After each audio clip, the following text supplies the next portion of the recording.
Hey guys, this is the Australian Formula One podcast. Thanks for tuning in. We're up to episode 62 now, and this is Barcelona, Max. Looking forward to this one, mate. We've been waiting for 3 weeks, and finally this weekend it's here. We've actually got a public holiday at the moment, Max. Yes. We're luxuriating on a Friday afternoon. Loving It's every awesome. minute of it. Yeah.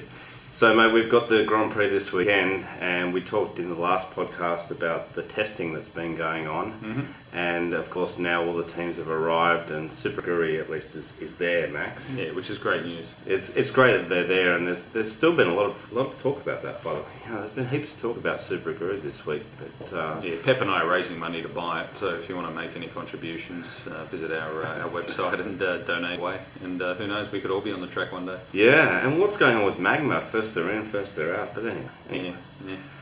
So this week, of course, there's been always news, and this week Barrichello's come up in the news, and he's about to surpass Riccardo Patrese, 256, I believe, and be the most experienced Grand Prix racer. Yeah, he'll be starting his 257th race this weekend in Barcelona, and I think it's a terrific achievement. Rubens has been around since Adam was a boy, and had some great years at Ferrari, and good to see him beating Patrese's record for a number of starts. Yeah, and of course this week he's been in the news as well. There's been the offer, or the rumoured offer, from IRL, IndyCar, Champ Car, All of those all cars. of the above, to race over there and finish his career. So actually, the last episode we were talking a little bit about DC and whether he would finish up. And Barrichello, I guess, is in a similar boat, where he's coming to the end and his contract's up at the end of this year. So there's lots of banter about it, Max. Mate, apparently there's nothing in the switch for Barrichello. Perhaps a nice rumour, a nice retirement rumour. Go out to pasture at Indy IRL, whatever it is, car. Sounds good, but apparently it's just been refuted, and there's nothing in that. But where there's smoke, there's fire. Yeah. We could see him driving a V8 supercar around Bathurst one of these years. Who knows? You never know. I tell you, it could happen. I was also talking about there's obviously some places where old F1 drivers go, the usual suspects, DTM and other places. But we'll see with Rubens. I can't see him going past this year. No, I wouldn't think so. We'll see. We'll see. So Barcelona coming up, of course, Max. There's been some conversations around Alonso.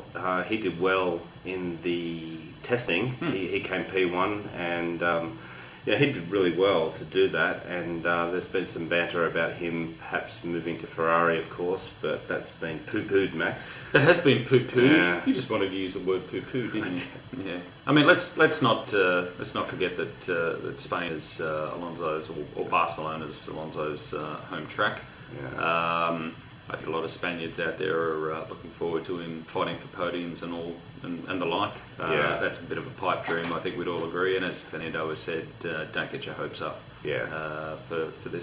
For me to be on the podium or to win the race this weekend, because it isn't really going to happen. Yeah, you're right. There's a lot of pressure. The Spanish media is obviously going crazy, and he's trying to hose that down and say, look. Well, for the last 5 years, the guy's either won the race or been on the podium. Yeah. Pretty much consistently, and he's fallen away. He's going to fall away big time this year, unfortunately, in front of his home ground. And especially doing well in testing the week before, getting P1 testing, That's a nice to have, and it's good for a couple of days worth of PR. But really, it doesn't mean anything. I mean, Webber topped the timesheets twice in testing, and the best place finish he's got is 2/7. Yeah. And look, we all know that testing, different guys are on different compounds. Half of them were on slicks. Different fuel and all that. You just don't know what your opposition's doing. But as far as a bit of PR is concerned, it was nice to see him up the top again. Yeah. And also this week, Alonso got poo-pooed again, Max. More poo-pooed. There was a bit more poo-pooed. Yeah, by Luca. Actually, was it Luca? It was Montezomolo. Yeah, basically saying, we can't see you moving to Ferrari. It's not the way that we work. It's not what we want. We've got two very good drivers. There's no reason to break up that pairing, and it probably wouldn't work anyway. And Flavio Briatore, the wily old Flav, turned around and said, "Oh, Ferrari completely right to say that Alonso wouldn't work there. Yeah. That it just wouldn't fit. And he's staying until 2010 regardless. He was on about that as well. Yeah. So I thought that was a bit of clever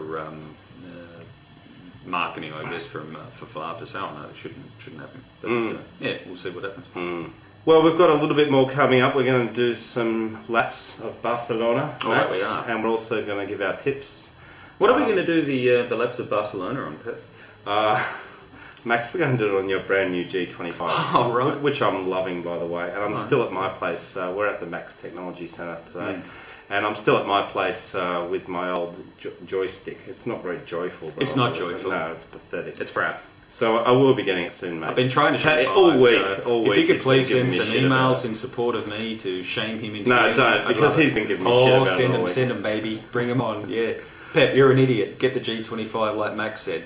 Things like that'd work. That'd do it for me. Guys, thanks for watching.